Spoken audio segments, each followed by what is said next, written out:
And we have to record it. There you go. So welcome everybody. Once again, this is our Monday evening meeting, which is always taking place in English. And of course, we are very happy to greet everybody who has not come to our previous sessions. Let me just remind you that we are typically talking about one great author who has shaped the mindset of an entire epoch, sometimes the subject in a particular field, especially in the realm of humanities. Perhaps sometime this summer we will discuss also Pythagoras, who has shaped the field of mathematics, who knows. But for tonight, I have prepared together with Estera, I have prepared for you an introduction into the works of the greatest, I would say, political scientist or political philosopher who goes by the name of Alexis de Tocqueville. Please be aware that the name Tocqueville comes from a certain region in France, and he was an aristocrat. Obviously, he owed, together with his family, a lot of land. So he was very, very gifted. He was very, very smart. And by the age of 27, he decided to go to the United States to discover the great difference between the French Revolution and the American Revolution, or more specifically, the outcome of the French Revolution vis-a-vis the outcome of the American Revolution. As you are very much aware, I'm sure, both revolutions took place at the end of the 18th century, but they've produced very different results, both politically and economically speaking. Now, since we are always running out of time, and since we have to focus on a particular subject within this great discussion about democracy in America, let me just very quickly walk you through some elements of his biography, and then let's go and dive into the very text that I have in front of me, which is, by the way, in this case, not just a translation, but also the original text, de la démocratie en Amérique. Okay, so we are going to do this more often than in the past. We are going to have this exercise being planned for every Monday. We are going to read slowly various documents which are worth reading, because in our day and age, the tendency is clearly just to read digests or digested versions of various summaries and so on and so forth. So before I go into the details, before I will look at the very particular institution, which is the family in the American context, and before I look at the way in which the woman as such shapes the culture of any given nation or society, let me remind you some aspects of Tocqueville's very tumultuous life. As I said, he was born in 1805 when Napoleon was ruling not just France but Europe, more or less. I think he succeeded to defeat the Prussians in 1805, and Tocqueville passed away quite early on. He was not even 60 when he passed away. He was born maybe 15 years before Dostoevsky, or 17 years before Fyodor Mikhailovich Dostoevsky. He was born 13 years before Karl Marx, and he accomplished a great deal of great deeds, so to speak. He was an aristocrat, a politician, and a diplomat. For some time, for a very short period of time, he was even the prime minister of France. He wrote two major works, Democracy in America and the Old Regime and the Revolution, which is a fantastic, absolutely fantastic essay on the disastrous consequences of the French Revolution. He was educated both by his father in the long tradition of aristocratic values, including the virtue of honor, which is something belonging maybe to the past, and he was also educated, religiously speaking, by a not a Jesuit, excuse me, by a Jansenite, or a member of the Jansenist movement, or to be more specific, by a Catholic priest who was very much in love with the works of Blaise Pascal. We have talked about Blaise Pascal when we discussed also the works of Horia Roman Patapievich, but at the age of 16, he was shaken in his faith. He felt he lost his faith in Christ. Not that he lost his faith in God. Actually, last night I was reading one of the letters that he wrote when he was elderly, and he described this earthquake, spiritual earthquake, in a way in which a deist would still see the world. He thought the providence has brought about even the advent of democracy, but he wasn't sure that the teachings of the church, or at least of the Catholic Church, were as valid as his mentor thought they were. So he was, as I said, very, very gifted. He was a prodigy. He lived in France for most of his life. He traveled extensively, both in America and in Europe. He saw successive stages, transformations of the political order. He saw the turmoil, the upheavals. Please remember that in 1848, in Central Europe, including Transylvania, but also Wallachia and Moldavia, many intellectuals, young politicians, such as Nicolae Bălcescu, to give you just one example, were very much interested in instituting new forms of political life, which were more autonomous in relationship to the great empires, which were still ruling Europe. And he was very much aware of those aspirations which smaller nations, including Hungary, Romania, Poland, perhaps Croatia, were nourishing in order to gain greater liberty for their citizens. Tocqueville, as I said, very much influenced by his mentor, Abbé Lesieur, a Catholic priest, decided to study law in Paris. He attended college in Metz, but as I said, very early on, at the age of 25, just after he traveled to America, he met this very fine lady, Marie Motley, who was a Protestant. And this was rather unusual, to have a Catholic aristocrat falling in love first and then marrying a very fine English lady by the name of Marie Motley. This was rather unusual, as I said, and still he persuaded her to marry him. So they had a rather happy marriage, but should I say fruitless marriage too. So they didn't have children. He also had a special gift. He loved his friend very much, Gustave de Beaumont, who was one of his best friends. And you realize that they very much liked each other. They honored each other. They appreciated each other. They respected each other. When you look at the correspondence, which is very extensive. In those days, people who liked each other, who very much treasured the gift of friendship, like in the old classical tradition, they would write not emails, but letters to each other. And that was a sign of affection, but also of intellectual curiosity. Beaumont was a lawyer who accompanied him to the United States, and America was for both of them not just a country, but an entire world, a continent full of surprises.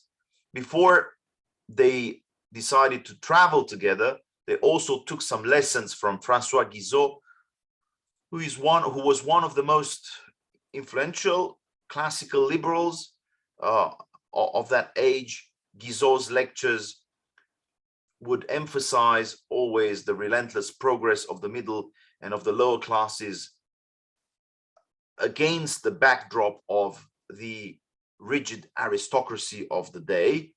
And from Guizot, particularly from Guizot, Tocqueville learned that the aristocratic class was a thing of the past. And as you well know, in 1848, Karl Marx wrote the famous Communist Manifesto, pretty much inspired by this sort of social transformation of Europe in the light of the economic progress made by the machines in England, in America, but also in France. Social theorists and political philosophers were very much aware that a new phase would arrive in the development of political institutions, and more demands were being made by the simple people, by the poor people, including workers from the factories, in which many of them were abused, including children. That's why Tocqueville, just like Charles Dickens, was very, very moved when he saw lots of children, not just in France, but also in England, being forced into labor and oftentimes not being paid for the labor they would put in. And so he was, Tocqueville was somebody who had a lot of Christian sympathy for the needy and the poor.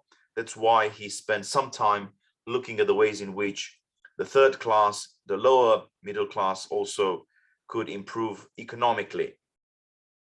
Tocqueville, as I said, was trying to mediate between the conservatives, the reactionaries, who would not give up on their, should I say, entitlements, and the radical progressives, who would at some point end up being straightforward communists or nihilists or socialists, just like the 1860 generation of Russia, the radicals of Nechayev, and so on and so forth. He was an acute student of Pascal, as I said, Montesquieu and Rousseau. He was extremely gifted in literary terms.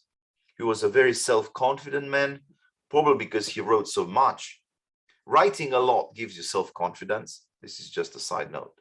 And when he was back to France, he decided to publish his first volume at the age of 35. So he took all the notes, okay, from his visit to America. When he was 25, he digested those notes, he put them together, he divided all the notes into various chapters, and he produced, I would call it, a phenomenology of the public life, okay, in a very particular setting, which is the American democratic setting, which is, I mean, quite an exceptional place to be.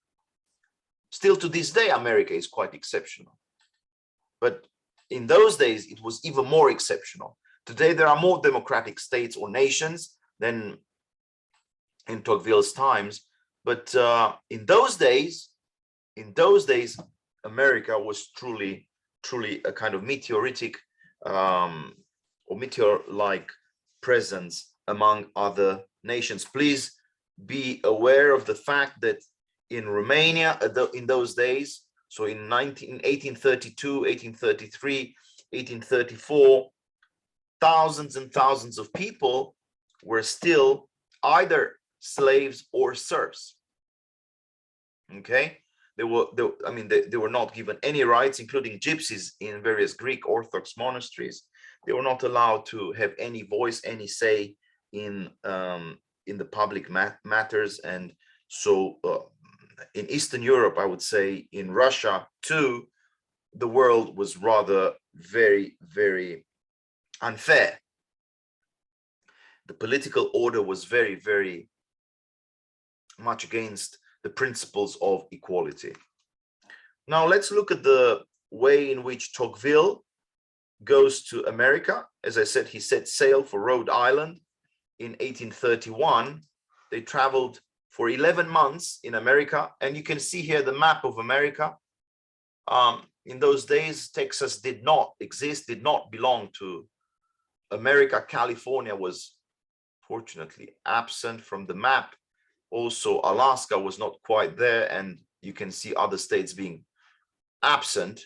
But he visited Mississippi, he visited Georgia, he visited Missouri, he visited New York, he visited Virginia, where he saw lots of slaves, and he visited, generally speaking, the South, including New Orleans, where probably he spoke French with various, and Louisiana too, with various American citizens who were still able in those days to speak a kind of local dialect. In those days, also, American politicians were far more cultivated. So when he met with John Quincy Adams, the son of John Adams, he was able to speak with him in French. Alexis de Tocqueville was welcomed by the President of the United States. That tells you something. Not every scholar from Europe would be welcomed by the President of the United States. And they had very interesting conversations about, as I said, anything from details pertaining to the penitentiary system, the way in which federal jails, prisons would work, to historical matters, and also their common passion for the ancients. Please be aware that both John Adams and somebody like Thomas Jefferson would have a very extensive library at their home. Very extensive, I mean a library in which you could find books written in Latin, which they could read, books written in Greek, which in ancient Greek, which they could read, books written in Spanish, which they could read, books written in French, which they could read, also books written in German, which they could read. So this was the kind of scholarly training that the founding fathers benefited from. It's just unbelievable that when they decided to put together these two founding documents, the Declaration of Independence and the Constitution of the United States, they spent many, many hours trying to see what would Montesquieu have to say about the separation of powers, what would various constitutional traditions in ancient Greece say about the role of the Senate, what would say the ancient Romans, especially the Republicans, Cato, Cincinnatus, Regulus, and others would say about the limitation of power, and so on and so forth. I mean, these politicians were just exceptional, unique, unbelievable, unparalleled, I would say, and some of their wives too. And I'll go back to Abigail, the wife of John Adams. If you haven't seen the HBO series with John Adams, I kindly recommend you to look at that. A beautiful, beautiful movie about John Adams, a tragic figure, by the way, of the American Revolution, a tragic figure in many ways. So are you still with me? Okay. Another president that he talked to was Andrew Jackson, the first populist, who opposed the banks. Okay. If you did not think that President Trump had a kind of a forerunner, it's good for you to know that Andrew Jackson was indeed the first populist president. As such, he sided with the people. The famous saying attributed to President Abraham Lincoln, for the people, by the people, with the people, that famous phrase somehow goes back to Andrew Jackson. They exchanged pleasantries for some hours, and then, of course, Tocqueville, as a very, very disciplined scholar, moved on in order to write the book. He was paid probably by the French state to write a book, and he wrote it. When he came back in 1845, the book was published.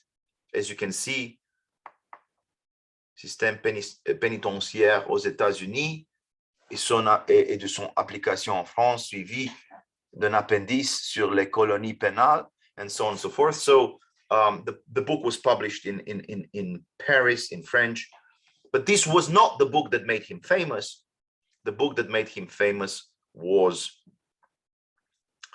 the one I have in my hands, okay, about democracy in America. He also wrote about Africa.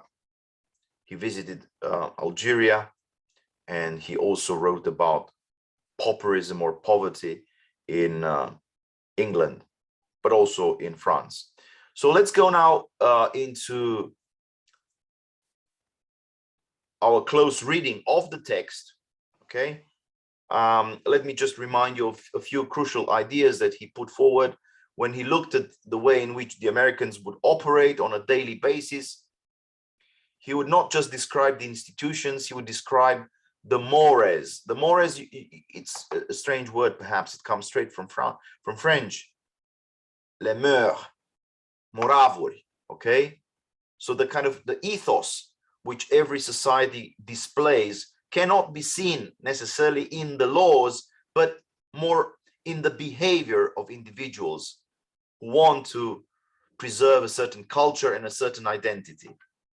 So the decision not to spit, for instance, or the decision not to curse is not sometimes triggered necessarily by a fear of punishment, but it's triggered more by a desire to impersonate or to incarnate or to embody a certain number of values, a certain ethos, a code of honor, and so on and so forth. So this is the unique, I would say, contribution of Tocqueville, and this is my recommendation to you. If you will ever visit the country this summer, please take some time and try to look at the way in which people interact. This was what Tocqueville would do, okay?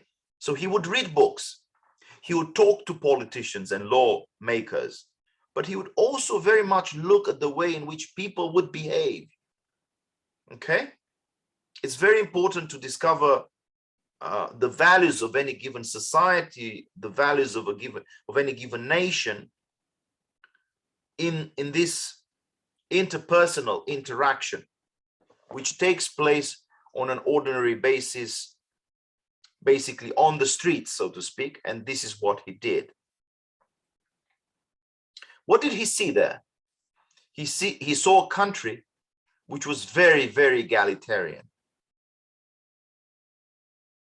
And equality is a huge gift for anybody who is fed up with the rigid structures of ancient aristocracies.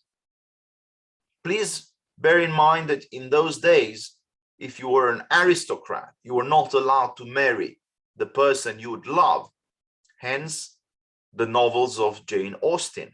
One day, perhaps, we will have somebody, perhaps Mr. Patapievich is very fond of Jane Austen for some reason, I don't know why. But anyway, he might come to talk to us about Sense and Sensibility, because really that's the drama of the 19th century. You have the mobility of the lower social classes. On the one hand, people start making money, but on the other hand, you have the sort of rigid aristocratic structures which would not give in to this pressure, okay, would not allow members of their class to marry a lower class person. So these were the days in which Tocqueville would write about, for instance, family, and for instance, about women. So let's now go into the text. I promised you I would do that.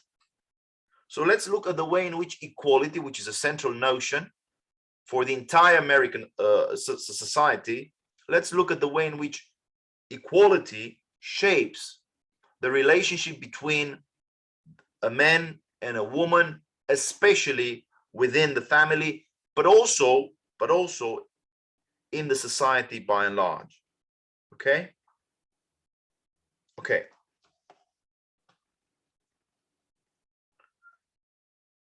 L'homme et la femme ne se mêlent jamais, he says. This is the French version. So the man and the woman mingle less in America than anywhere else.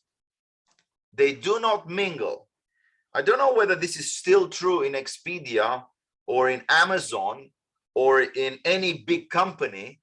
Probably not. Probably now they mingle. But in those days, they would not mingle. A man and a woman would have a special social role in 1832, 1834, 1835, it was thought that a woman would play a special role inside the family. So please now look at the chat section. I want to put it there for you all to see it. So you have the Greek concept oikos, okay? So this is the family, or you may put it differently, the domestic life. And then you have the polis, which is the city, which is the public life, okay? And since men and women have always felt they are called to different set of responsibilities or different responsibilities, in the ancient world, but also in the modern world, there was a certain separation. A woman would play a greater role in the oikos, that is inside the family. Most of the decisions related to the children, their schooling, their education, were taken by the mother. And most of the decisions related to pertaining to business and political associations and public responsibilities were taken by the men, by the father.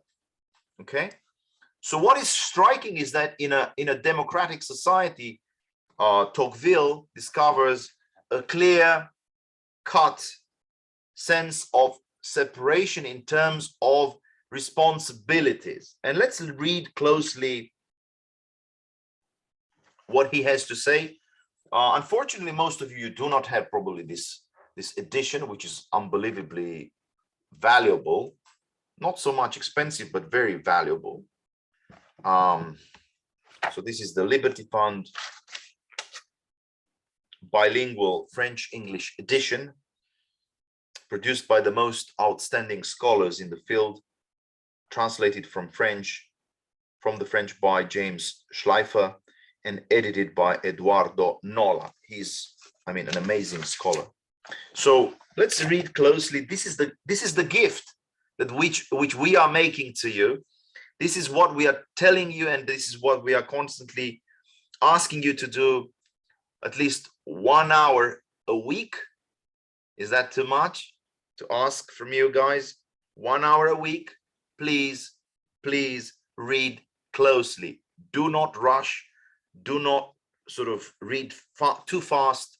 Whatever it's in front of you, please pay attention, because we are reading now great writers. So we have to pay attention, because they pay themselves attention to every single comma they would put. So I showed, he says, chapter 12, okay, the last book of the two, chapter 12, how the Americans understand the equality of men and of woman. This is dating to 1834, okay? 1834, okay. I showed how democracy destroyed or modified the various inequalities given birth by society. But is that all? And does democracy not succeed, finally, in acting on this great inequality of man and woman, which has seemed until today to have its eternal foundation in nature? So let's see another division here, okay? So we have the oikos and the polis, the first division, and the second division is nature versus culture, okay? Or differently, nature versus society, okay? So the question is, the separation, the division between the order of men and the order of women, does this belong to nature, or does this belong to culture? And if it belongs to culture, what does democracy do in terms of cultural transformation? I think that the social movement that brings closer to the same level the son and the father, the servant and the master, and in general the inferior and the superior, elevates the woman and must more and more make her the equal of man. So what he says is that democracy indeed, or particularly Republican democracy in the American context, elevates, please pay attention, elevates the woman and must more and more make her the equal of the man. But here, more than ever, I need to be well understood. For there is no subject on which the coarse and disorderly imagination of our century has been given to a freer rein. So he says, il n'y a pas de sujet sur lequel l'imagination grossière et désordonnée de notre siècle se soit donné une plus libre carrière. Okay? So he has a problem with the sexual tension between men and women in Europe. He has a problem with especially the kind of feminism, the, shall I call it, proto-feminism of the day, which was very much interested in starting a war between the sexes. So he says, in order for us, the Europeans, to learn something about these respective roles played by women and men in America, we have to look closely at the way in which these two sexes shape the life of the home or of the family and the life of the city. You do not see American women, okay? You do not see American women, you do not lead matters outside the family. This is 1834. Conduct business or finally enter into the political sphere. Okay? No women in the world of business, no women in the world of politics. However, he says, no women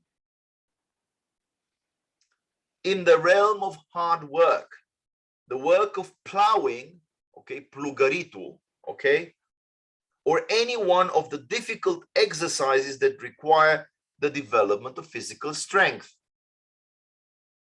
So no woman is being humiliated in America, is being asked to toil, to work like a donkey, or to work like, you know, say, a horse. There's no way an American gentleman would ever ask from a woman to do the work of Cinderella. No, the woman preserves in America its very delicate appearance. Okay? So in America, there is respect, and the woman remains feminine by manners, although they reveal themselves oftentimes as men by mind and by heart. I mentioned Abigail, the wife of John Adams. You might be interested in looking at the wonderful career of Abigail. She's not the only woman who supported a great revolutionary in the American war against Britain, but please bear in mind this name, Abigail, and you'll know why I have invoked her name precisely in this context. Nor have the Americans ever imagined that the consequence of democratic principles was to overturn marital authority and to introduce confusion of authority into the family. Okay, so this is my question for you guys. How can you have inclusion without confusion? How do you still have authority inside the family exercised by a man and by a woman, by the father and by the mother, and at the same time, how can you avoid conflict between the two?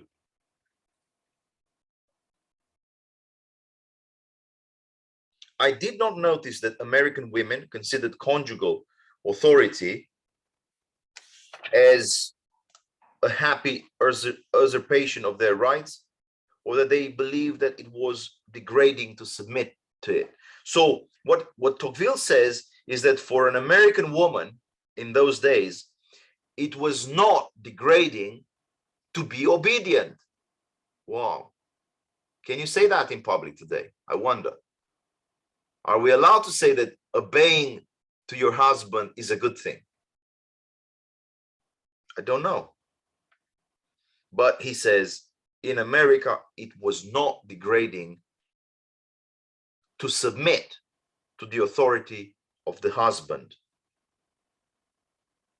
On the contrary, they, which means the women, took a kind of glory in the voluntary surrender of their will, just like the monks voluntarily surrender their will in obedience to their spiritual father. And there is a book I kindly recommend to you, Obedience is Freedom. Okay, I'll go back to it, but this is a recent book I've come across. Obedience is freedom. Not submission, but obedience. We'll go back to that. In the same way Christ was obedient by listening to the voice of the Father. This is my adding, okay? This is my contribution. This is my exegesis, okay? So the same way Christ obeyed the Father, the woman or the wife obeys the husband. So there is a kind of glory in the voluntary surrender of their will. Une sorte de gloire du volontaire abandon de leur volonté. So there is a glory. There's a kind of special merit. There is a special grace, one might say, which has a spiritual dimension. And clearly, Tocqueville talks about Christian women who thought that the rights of a woman would not imply an usurpation of the authority of a man.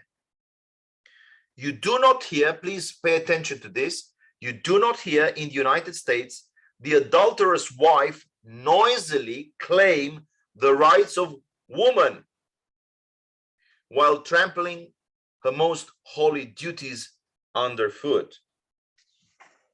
Now, you might know more than I do about Johnny Depp and Amber. You might be more knowledgeable about the recent conflict between these two, but for sure, the United States moral landscape has changed quite a bit in the last 200 years. Now, please pay attention. Tocqueville is making another remark. In Europe, a certain disdain is found even amid the flatteries the men lavish on women. Although the European man often makes himself the slave of the woman, okay, I hope Mr. Mihaiesh will read again Tocqueville at some point. He seems to be preoccupied with the subject. So he says, although the European man flatters lavishly the woman, he has a certain disdain for her. Okay? Whereas in America, Tocqueville says, women are scarcely praised, but it is seen every day that they are respected. So we see another tension here between flattery and respect versus respect. Respect can be silent, or respect can be indicated by a mere gesture, by just an act of bowing in front of a woman, perhaps shaking hands and so on. But flattery can be vain and sometimes manipulative, and obviously flattery is sometimes breeding contempt. It seems that in Europe, where you submit so easily to the despotic rule of women. Do you know any woman who would exercise a kind of despotic rule in Europe by late 18th century, early 19th century? I was thinking of Catherine II in Russia. I mean, she had lots of lovers. She would play, with their affection and manipulate them and get whatever she wanted to get. But Catherine II is clearly one example. Cleopatra, she's another example. She would know how to seduce both Julius Caesar and Mark Antony, and we will find more about Julius Caesar and Cleopatra probably in October during the conference which is being scheduled in Timișoara, and where Mr. Claudiu Teodor Arieșan together with Mr. Adrian Papahagi will talk about these two individuals, probably also about Marcus Aurelius. Okay, so you have the despotic rule exercised by some women in Europe. They make men appear weak, frivolous, and fearful. Now, he says, in America, everything is different. And look at the way he puts it. La pureté des mœurs dans le mariage et le respect de la foi conjugale sont également imposés à l'homme et à la femme. The purity of morals in marriage and respect for conjugal faith are imposed equally on the man and on the woman. And the seducer et le séducteur est aussi déshonoré que sa victime. So the seducer is as dishonored, as shameful as his victim.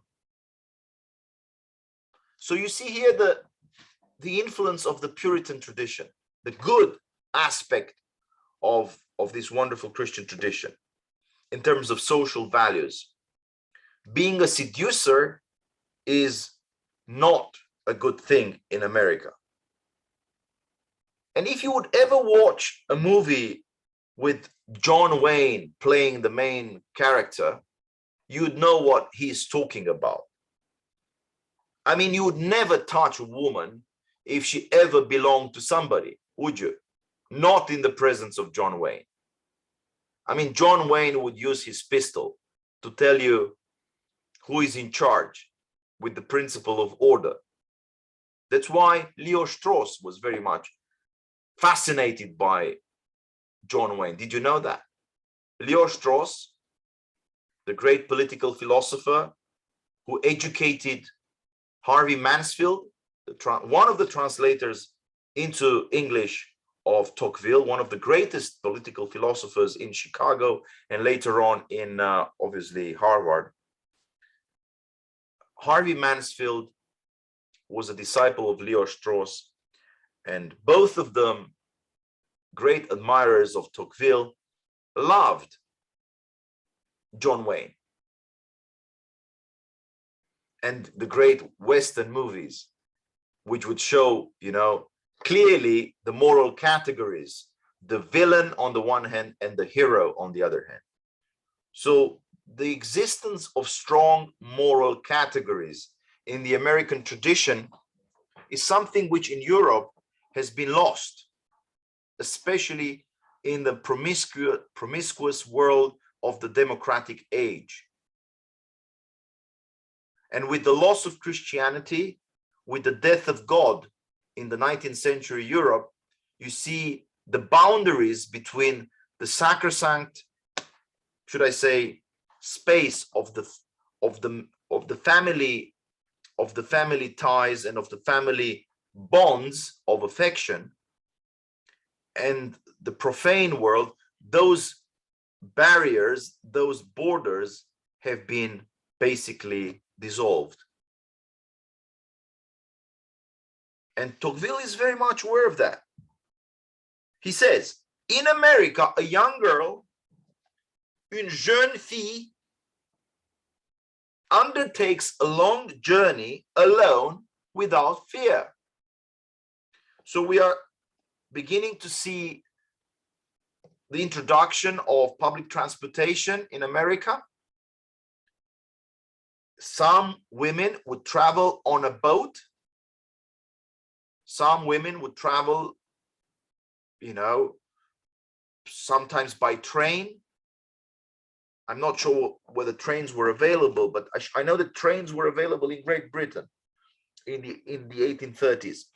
But clearly, public transportation was available, and a woman, a young woman, a young girl, he says, a girl, not a woman, that is a 16-year-old girl, would undertake a long journey without fear. Why? He says, in America, there is a severe punishment for rape. Any decision to take advantage of a young girl is severely punished in America, far more so than in France. In France, where the same crime is struck by such milder penalties, it is often difficult to find a jury that convicts. So he is very, very sad that in France, the intelligentsia, the politicians, would often pardon a serial rapist. If I read that correctly, I hope so. It's up to you to verify everything I say. Let's come to a conclusion. For Tocqueville, the world of democratic principles in America would include respect for the woman, but also a certain differentiation of the social roles which these two would accept. A man and a woman would be always different. They would play a kind of complementary role within the family and outside the family. The woman in America would be in charge with passing on culture. Okay, so in America you have the woman who is raising children. He has more to say about raising children, has more to say about you know, manners being taught in the family, inside the family, but we don't have time to go there. However, the principal role which a woman seems to be having in America is the role of a subtle shaper of moral virtues and cultural, should I say, cultural mores or institutions, whereas the important role for a man would be to go further outside the family circle, outside the oikos or the demo, outside the domestic realm, into the city where you try to defend the country itself against external enemies. So the calling for a man is to become a businessman and then to become a politician, because it's the decision of the politicians that matters most in times of crisis. And as you can see right now, and I will draw to a conclusion right away, most of the decisions pertaining to the future of Europe, the future of America, the future of Russia, the future of Ukraine are being taken by men. And most of the victims of the tragic war taking place right now in Ukraine, most of the victims are again men. So with this strong emphasis on the equality of men and women in America pertaining to the moral and the intellectual world, okay, and you can tell that many American women were able to challenge, but also to compete, but also to, should I say, not just compete, but also, I would say, to win over in their sort of cultural and intellectual debates with various men. Many American women were able to meet up the standards and raise above. And I've mentioned here Abigail Adams. She was born in 1744. She died in 1818. And she wrote wonderful letters to her husband. She was the mother of John Quincy Adams, who met in person Tocqueville. I could also mention other special American women, especially Harriet Stowe. She wrote Uncle Tom's Cabin. I could also talk about perhaps other American writers, poets, and in particular, I like myself, Emily Dickinson.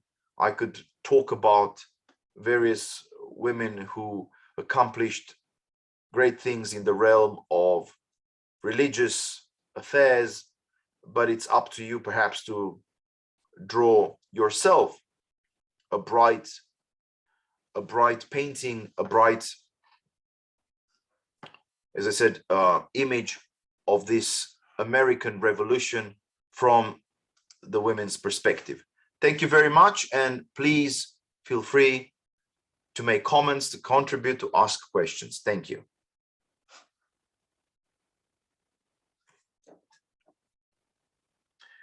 Can I ask you a small favor? I need to drink some water. Just 30 seconds. I'll be back.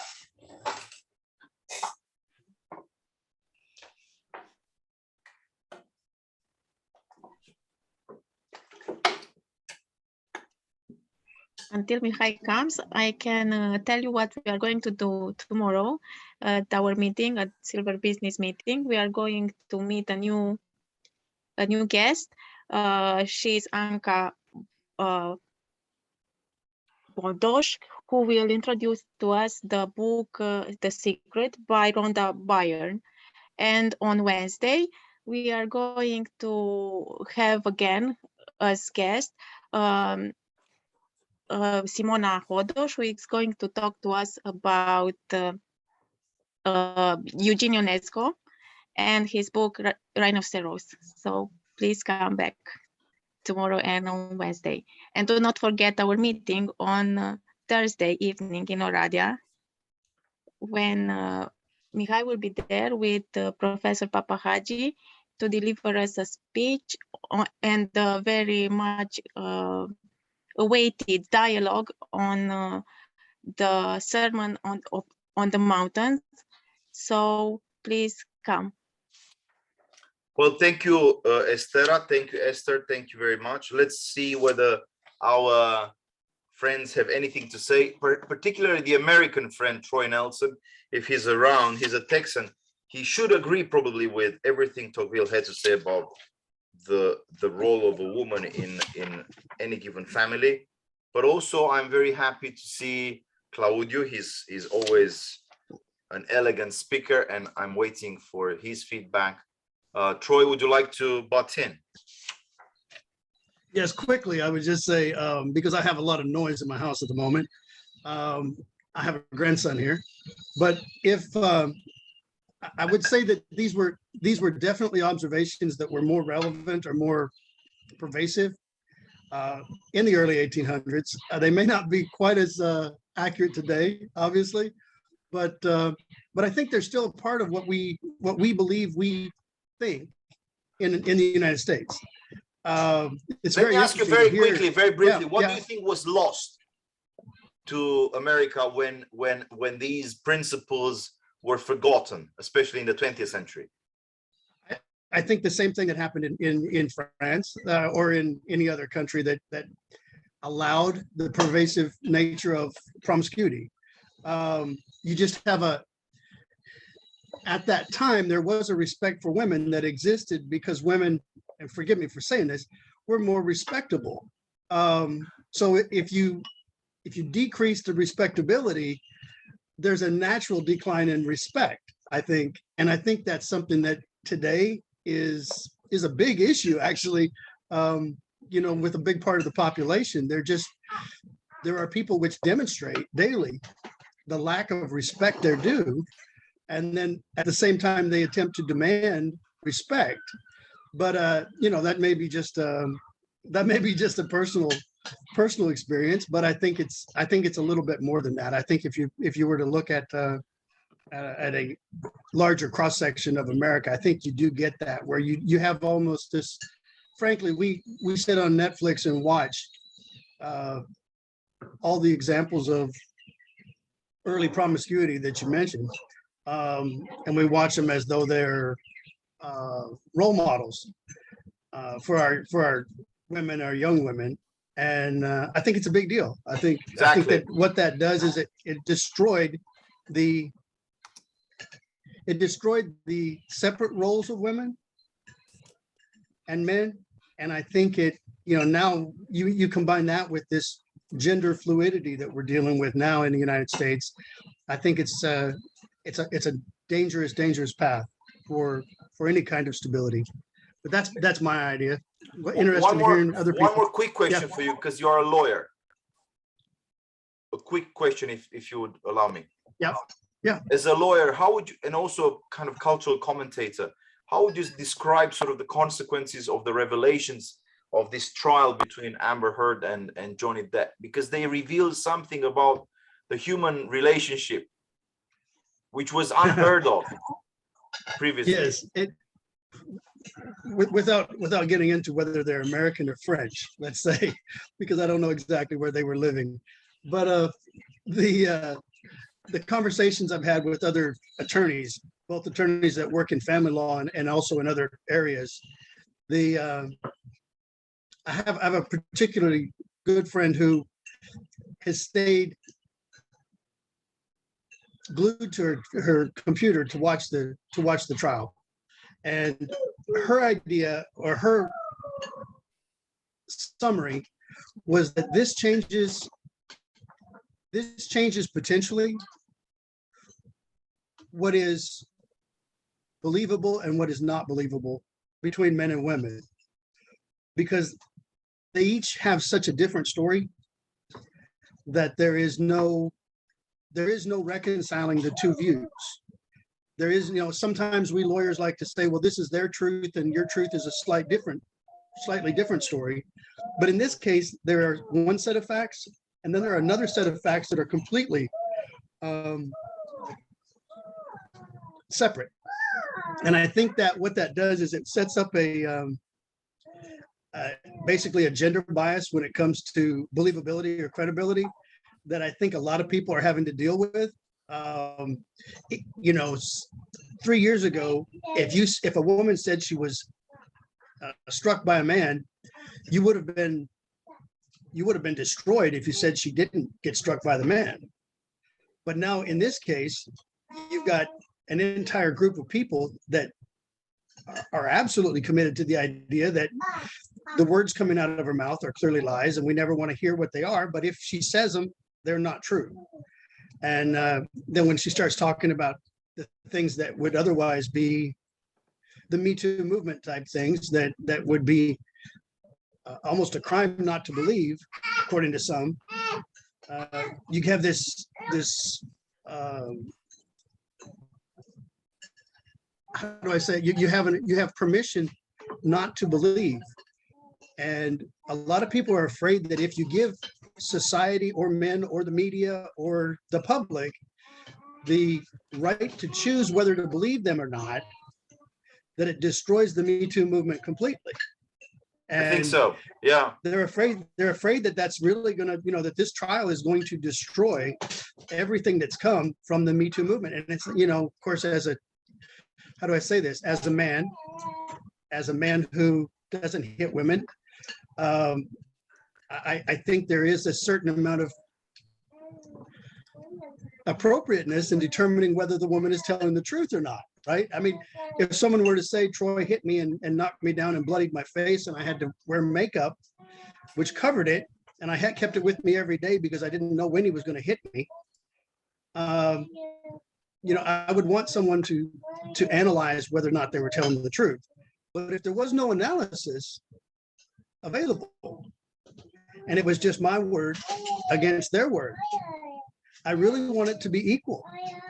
Exactly. And so when you talk about the equality between men and women, or the equality between citizens that was back in 1830, I mean, we still want to see that. We expect it as Americans. We expect to see that.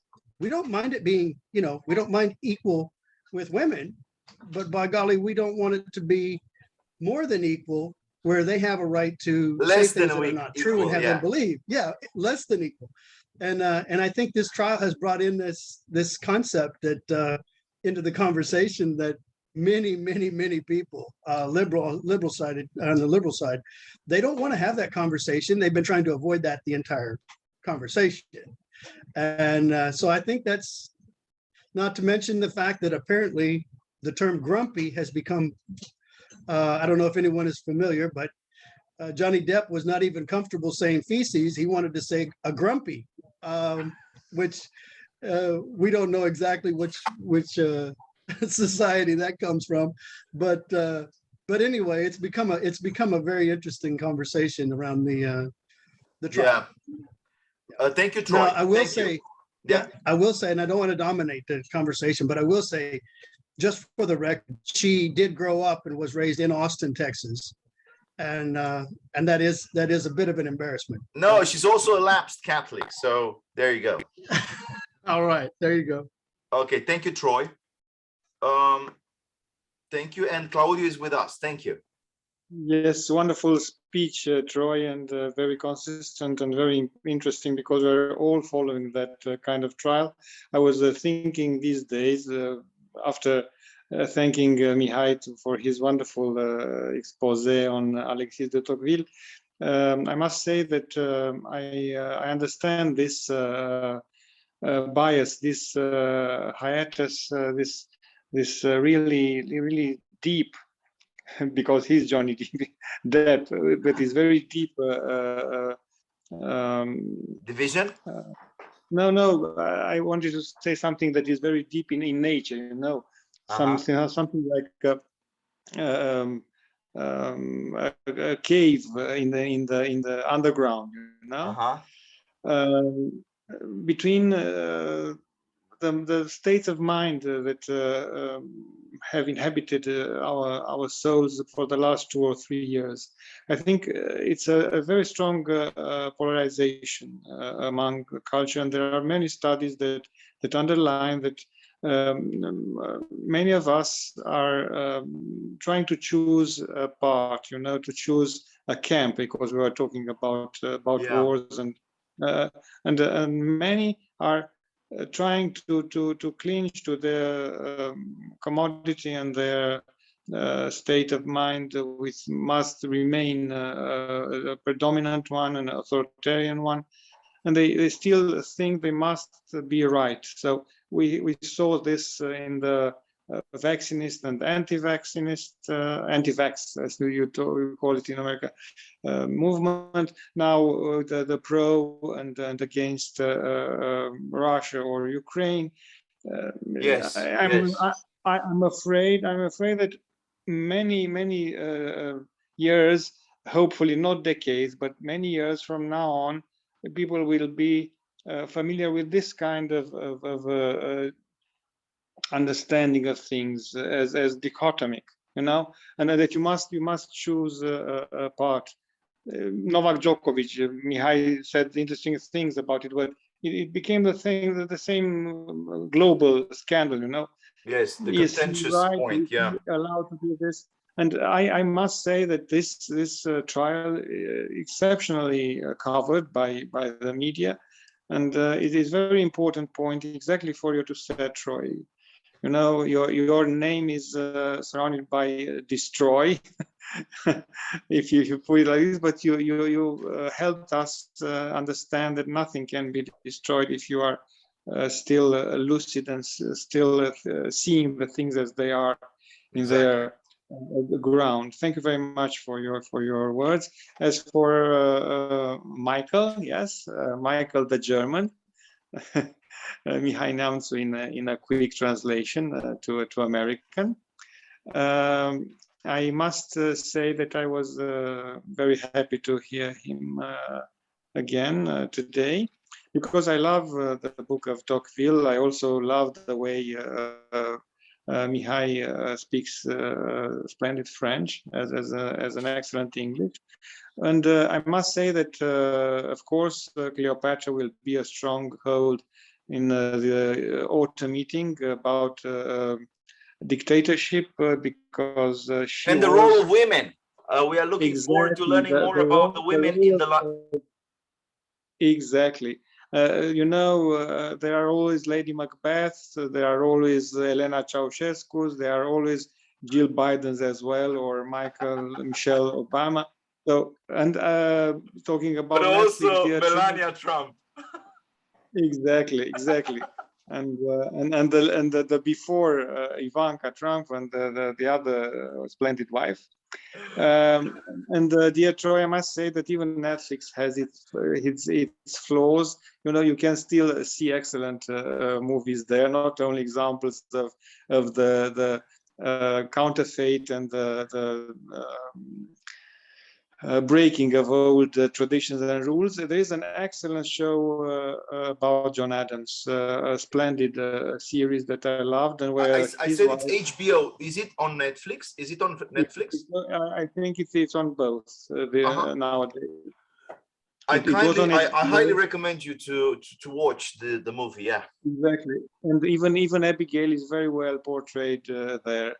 As for the John Wayne structure, of course, Troy is very right that now it's only a dream to be reinstalled and retold to our grandchildren and even children, because he is a splendid stage. And I must say that exactly as we talk about Fred Astaire and Ginger Rogers as a splendid team that no one can equal, we must put, dear Mihai, John Wayne near to Jimmy Stewart, because they are both heroes of the same kind. One of them more solid and more reliable and with only a half a smile.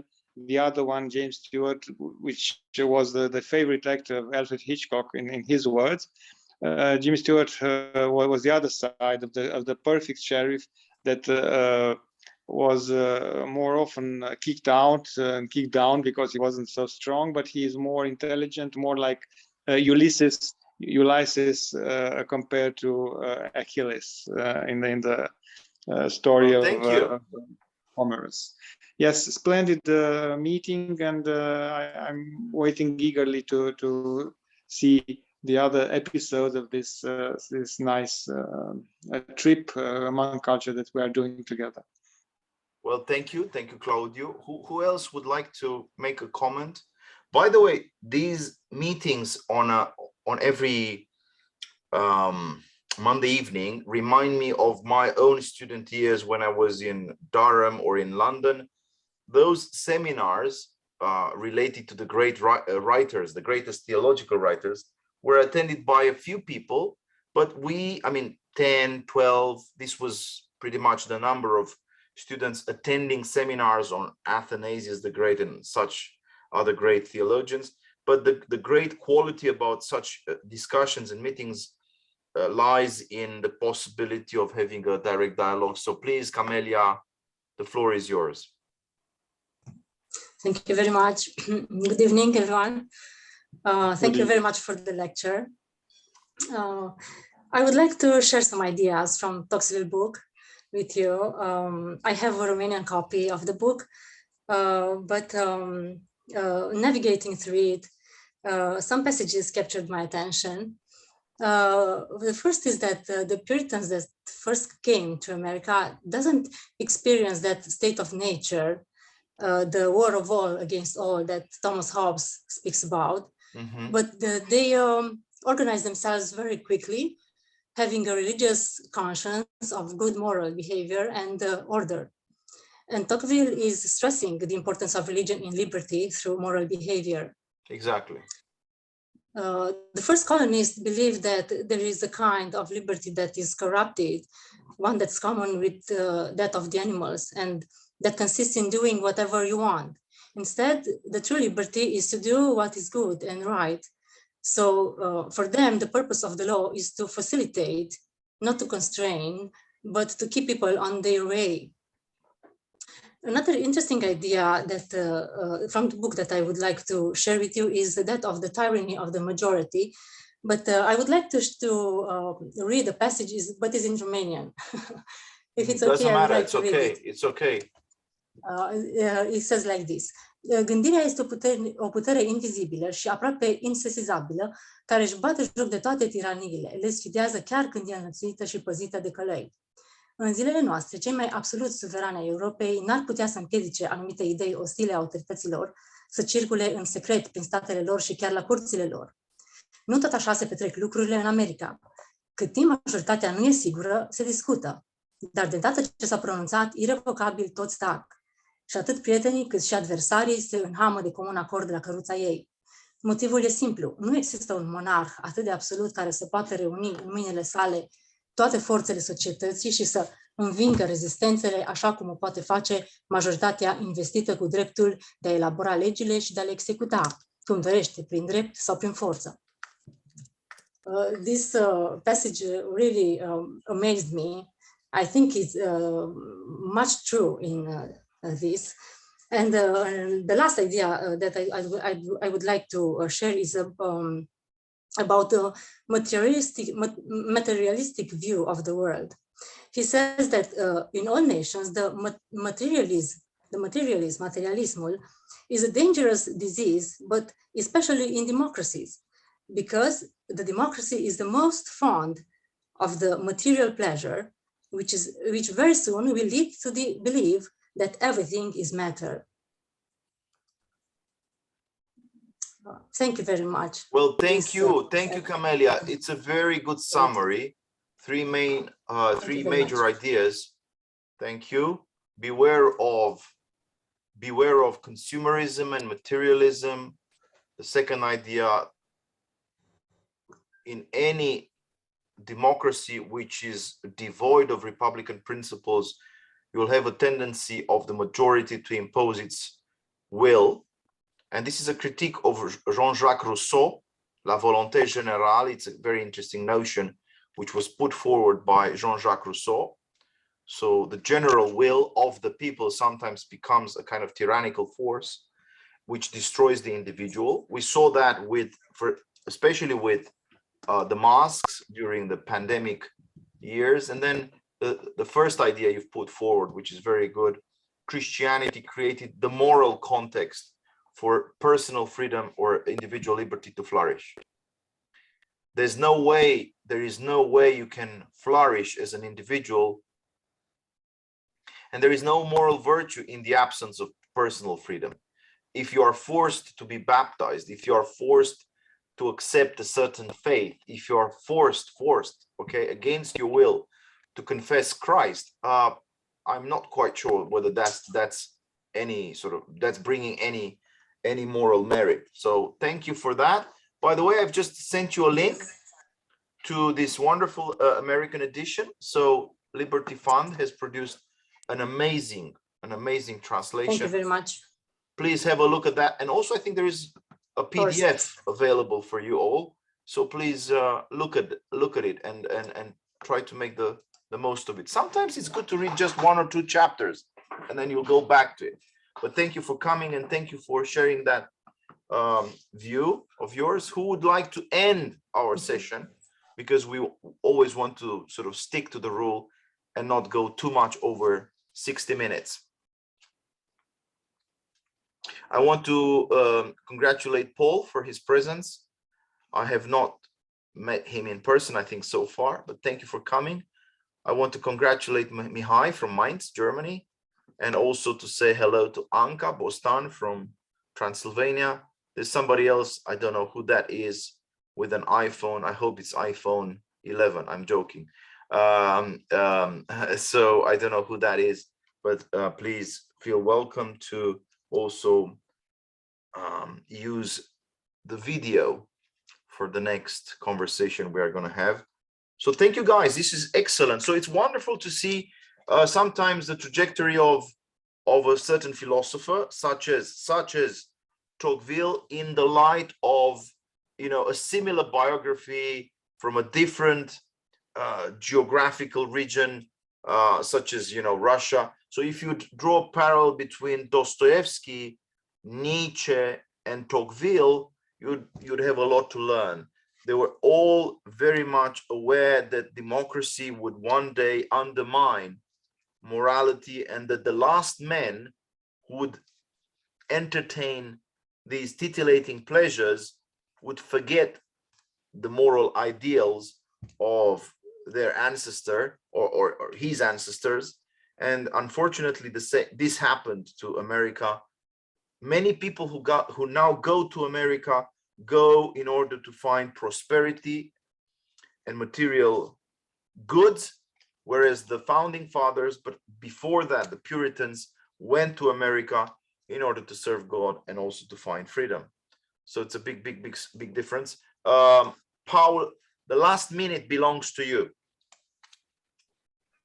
I couldn't find the raising the hand emoji to put it up before, but I really enjoyed one of your last thoughts that you had about the women being in the household raising the kids, because I was thinking how they were the ones molding culture and shaping up real men that would end up raising when they were older to respect women.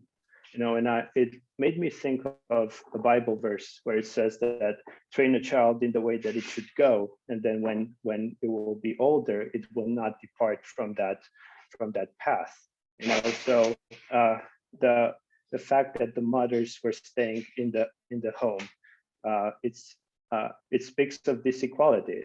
That's where it comes from this equality that you mentioned before, and that equality ultimately came from those Christian beliefs that they had in the first place. And I was thinking how with the modern progressive types that are seeking equality, they are running in the opposite way, where they are denouncing Christianity and they're denouncing all those values that had made America great, and that was where they were able to raise those men that were powerful, but also respectful and loving of women in their society. Yeah, it's very good. Also, this reminds me, everything you said reminds me of that beautiful song from the Jungle Book. Do you remember those lyrics? So you have them in the chat section. You remember that the lady, the young lady, the fair lady at the end of the story with Mowgli leaving the jungle, embracing the new world. She's singing in front of Mowgli. Father's hunting in the forest, mother's cooking in the home. I must go to fetch the water till the day that I'm grown. Then I'll have a handsome husband and a daughter of my own. I'll send her to fetch the water. I'll be cooking in the home. So you have this cycle of life, which is so natural, so balanced, so beautiful, devoid of any resentment, which is in stark contrast to the kind of aggressive rhetoric on both sides. Okay, you have the feminist rhetoric, and then you have, unfortunately, sometimes the anti-woman, sort of anti-women, the misogynistic discourse of some men. So, or machoist in the end, or machoist discourse of some men. So we have to strike the right balance and to find the middle path. And I think Christianity provides us with, especially with this strong notion of respect for the woman.